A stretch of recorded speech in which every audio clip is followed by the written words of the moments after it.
కూటమి ప్రభుత్వం అధికారంలోకి వచ్చింది, మహిళలు ప్రశాంతంగా నిద్రపోవచ్చు అని 8 నెలలు అయింది. ఎక్కడమ్మా హోమ్ మినిస్టర్ గారు మహిళలు ప్రశాంతంగా నిద్రపోతున్నారు అని నేను అడుగుతూ ఉన్నాను.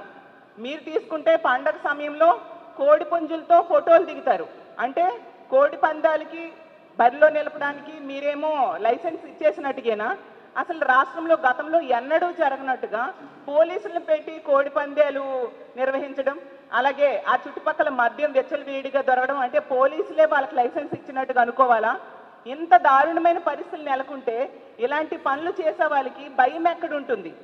ఇప్పుడు మద్యం అలాగే గంజాయి వెచ్చలవిడిగా దొరకడమే కాకుండా కొత్తగా కొకైన్ దొరికింది గుంటూరులో. అంటే సాక్షాత్తు ముఖ్యమంత్రి గారి నివాసం ఉంటున్న జిల్లాలో కొకైన్ దొరికింది అంటే ఎటువైపు మన ఆంధ్రప్రదేశ్ రాష్ట్రం వెళ్తూ ఉంది? ఈ రాష్ట్రంలో మహిళల భద్రత ఏంటి? మహిళల ప్రాణాలు గాల్లో దీపాలు అయిపోయాయి. మహిళల మానాలు రక్షణ లేని పరిస్థితి, మహిళల మానాలకి రక్షణ లేని పరిస్థితి ఈ రాష్ట్రంలో నెలకొని ఉంది అనేది క్లియర్గా అర్థమవుతుంది. ఈ రాష్ట్రంలో ఉన్న పోలీసుల్ని పోనీ వాళ్ళనైనా మహిళల రక్షణ కోసమో ప్రజల రక్షణ కోసమో ఉపయోగిస్తారంటే అది లేదు. ఎంతసేపు కూడా రెడ్ బుక్ రాజ్యాంగం ఎలా అమలు చేయాలి, ప్రతిపక్ష పార్టీ వాళ్ళకి కక్ష సాధింపులు ఏ విధంగా చేయాలి అన్నదానికే పోలీసుల్ని ఉపయోగిస్తూ ఉండే పరిస్థితి. ఎంత ఘోరం అంటే లోకేష్ గారు దావూస్ వెళ్ళారు, అక్కడ కూడా ఈ రెడ్ బుక్ గురించి మాట్లాడుతూ ఉన్నారు. అంటే రెడ్ బుక్ అనేది ఏమైనా మహిళలకు రక్షణ సంబంధించిన అంశమా? మహిళల రక్షణ కోసం ఎటువంటి చర్యలు తీసుకోలేదు సరికదా. మళ్ళీ ఎంతసేపు కూడా ఏదో మహిళలకి రక్షణ ఇచ్చేస్తున్నట్టుగా హోమ్ మినిస్టర్ గారు స్టేట్మెంట్స్ ఇస్తూ ఉన్నారు. స్టేట్మెంట్స్ ఎవరికి కావాలి? నిత్యం ఇన్ని సంఘటనలు. హోమ్ మినిస్టర్ గారు పక్క నియోజకవర్గం తీసుకుంటే యలమంచిలిలో ఏటికొప్పాకలో మొన్ననే చూసాము. 4 సంవత్సరాల చిన్నారి 4 ఏళ్ల బాలిక మీద లైంగిక దాడి జరిగింది. ఎంత దారుణం! ఏమైనా స్పందించారా హోమ్ మినిస్టర్ గారు అని నేను అడుగుతూ ఉన్నాను. 4 ఏళ్ల చిన్నారి మీద లైంగిక దాడి జరిగితే మీరేమైనా స్పందించారా? వాళ్ళ కుటుంబానికి ఒక భరోసా ఇవ్వడం కానీ, ధైర్యం చెప్పడం కానీ, ఒక ఆర్థిక సాయం చేయడం కానీ ఏమైనా చేశారా? మీ పక్క నియోజకవర్గమైన యలమంచిల్లో గతంలో రాంబెల్లిలో దర్శిని అనే అమ్మాయికి సురేష్ అనే వ్యక్తి ఇంటికి వెళ్ళి కత్తితో పొడిచి చంపేశాడు. ఆ కుటుంబానికి ఇప్పటికి ఎన్ని నెలలు అయిపోయింది? ఆ సంఘటన జరిగి ఇంచుమించు 6 నెలల పైగా అయ్యింది. ఇన్ని నెలలైనా మీరు పక్క నియోజకవర్గమే ఒక 100-200 సార్లు ఆ పక్క నుంచి తిరుగుతూ ఉంటారు కదా. ఆ కుటుంబానికి ఏమైనా మీరు వెళ్ళి ధైర్యం చెప్పడం కానీ, ఆర్థిక సహాయం కానీ చేశారా? ఈ రాష్ట్రంలో మీరు తీసుకుంటే ఇన్ని సంఘటనలు జరుగుతూ ఉన్నాయి. ఏ సంఘటన కూడా ప్రభుత్వం పట్టించుకున్న దాఖలాలు లేవు.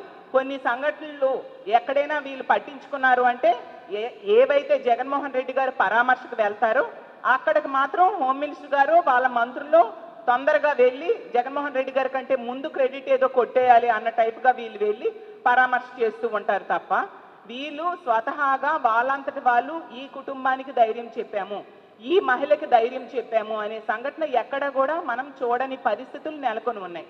అంటే ఎంతసేపు రాజకీయాలు చేయడం, లేదా ఇసుక లెక్కర్ వీటిల్లో ఎలా సంపాదించాలి అని ఆలోచించడం, లేదా పదవుల కోసం ప్రాకులాటలు, సీఎం పదవి డిప్యూటీ సీఎం పదవి కావాలి అనుకుంటూ కోట్లాడుకోవడం, వీటి మీద కనబరుస్తున్న శ్రద్ధ మహిళల మాన ప్రాణాల రక్షణ కోసం మీరు చూపెట్టట్లేదు అనేది క్లియర్గా తేట తెల్లమైపోయింది.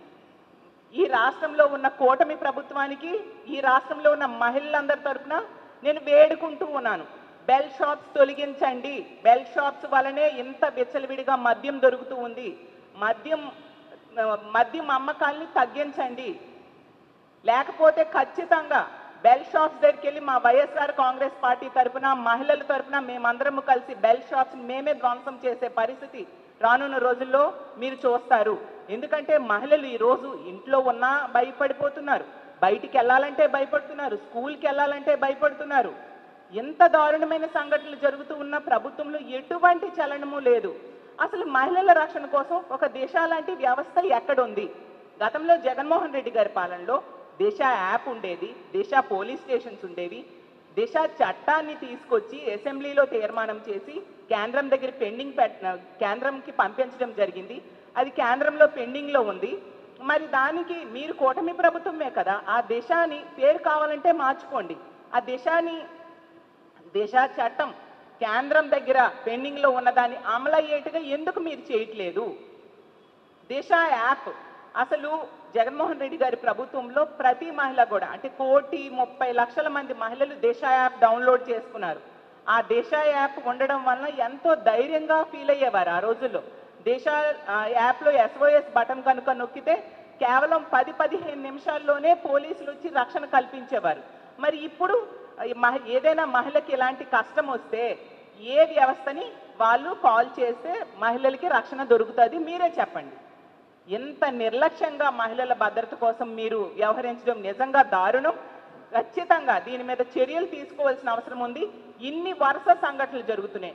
హోమ్ మినిస్టర్ గారు నివాసం ఉంటున్న జిల్లా, హోమ్ మినిస్టర్ గారు సొంత జిల్లాలో, ముఖ్యమంత్రి గారి సొంత జిల్లాలో జరుగుతూ ఉన్నాయి. అలాగే డిప్యూటీ సీఎం గారి సొంత నియోజకవర్గంలో జరుగుతున్నాయి.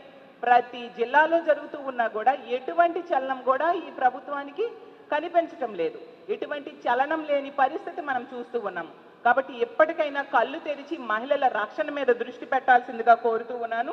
ఇలాంటి ఉదాసీన వైఖరి కనుక మీరు అమలు చేస్తూ ఉంటే రానున్న రోజుల్లో దీనికి మీరు మూల్యం చెల్లించుకోవాల్సి వస్తుందని కూటమి ప్రభుత్వాన్ని హెచ్చరిస్తూ తక్షణమే బెల్ షాప్స్ తొలగించాలని డిమాండ్ చేస్తూ ఇలాంటి సంఘటనలు జరిగినప్పుడు ఈ కుటుంబాలకి ఈ ప్రభుత్వం రక్షణ ఇవ్వాలి, అలాగే భద్రత ఇవ్వాలి, అలాగే ఆర్థిక భరోసా ఇవ్వాల్సిందిగా కూడా మేము డిమాండ్ చేస్తూ సెలవు తీసుకుంటూ ఉన్నాను. ఈరోజు జరిగిన సంఘటనని ఏమైనా పరామర్శించారండి? ఇంతవరకు నేను అదే అడుగుతున్నానండి. హోమ్ మినిస్టర్ గారు ఇన్ని సంఘటనలు జరుగుతున్నాయి, రోజుకి 50-60 సంఘటనలు జరుగుతున్నాయని మన అసెంబ్లీలోనే చెప్పడం జరిగింది. అంటే గంటకు 2-3 సంఘటనలు మహిళల మీద దాడులు కానీ, అత్యాచారాలు కానీ, హత్యలు కానీ జరుగుతున్నాయి. అసలు మా పార్టీ నుంచి చాలా సంఘటనలకు మేము వెళ్తూ ఉన్నామండి. మేము వెళ్ళినప్పుడే వాళ్ళకి చలనం ఉంటుంది తప్ప వాళ్ళు ఏ విషయంలో కూడా వాళ్ళు వెళ్ళి ఆ కుటుంబాన్ని పరామర్శించడం కానీ, ఆర్థిక భరోసా ఇవ్వడం కానీ ఎక్కడా జరగలేదు.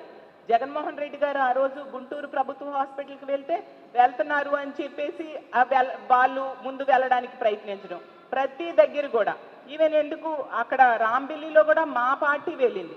చాలా సంఘటనల్లో మా పార్టీయే వెళ్ళి ఆ కుటుంబాలకు పరామర్శ చేయడం, ధైర్యం ఇవ్వడం, ఆర్థిక సహాయం చేయడం మా పార్టీ చేసింది. మేము ప్రతిపక్షంలో ఉన్నాం కానీ ప్రజలు నమ్మి వీళ్ళకి ఓట్లు వేశారు, ఇన్ని సీట్స్ ఇచ్చారు. మరి వాళ్ళు ఏంటి, వాళ్ళ బాధ్యత ఏంటి, వాళ్ళ బాధ్యత ఎంతవరకు నెరవేరుస్తున్నారు? ఎంతసేపు స్టేట్మెంట్స్ ఎవరికి కావాలండి? మాట్లాడితే పిఆర్ఓతో ఒక స్టేట్మెంట్, ఈ భీమిలి సంఘటన కూడా పిఆర్ఓతో ఒక స్టేట్మెంట్, కఠిన చర్యలు తీసుకుంటాం. ఏవా కఠిన చర్యలు? ఎందుకు పెదగంటేడలో 3-4 నెలల క్రితం ఒక ప్రేమోన్మాది ఒక అమ్మాయి మీద దాడి చేశాడు. ఇన్ని నెలలైంది, అతను ఈ రోజు కూడా ప్రభుత్వం పట్టుకోలేకపోయింది. హోమ్ మినిస్టర్ ఇదే జిల్లాలో నివాసం ఉంటున్నారు కదా, మరి కనీసం దాడి చేసిన నిందితుడిని కూడా పట్టుకోలేనంత అసమర్థ ప్రభుత్వం నడుస్తుందా ఈ రాష్ట్రంలో అని నేను అడుగుతున్నాను. అంత దారుణమైన సంఘటనలు జరుగుతున్నాయి. అత్యంత ఉదాసీన వైఖరి, అత్యంత నిర్లక్ష్యము ఈ ప్రభుత్వానికి ఉంది అనేది క్లియర్గా అర్థమవుతుంది.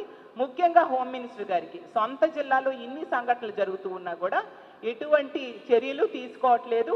మహిళల రక్షణ కోసం ఎటువంటి చర్యలు కూడా ఈ ప్రభుత్వం తీసుకోవట్లేదు. కాబట్టి ఎప్పటికైనా కళ్ళు తెరిచి మహిళల రక్షణ మీద దృష్టి పెట్టండి అని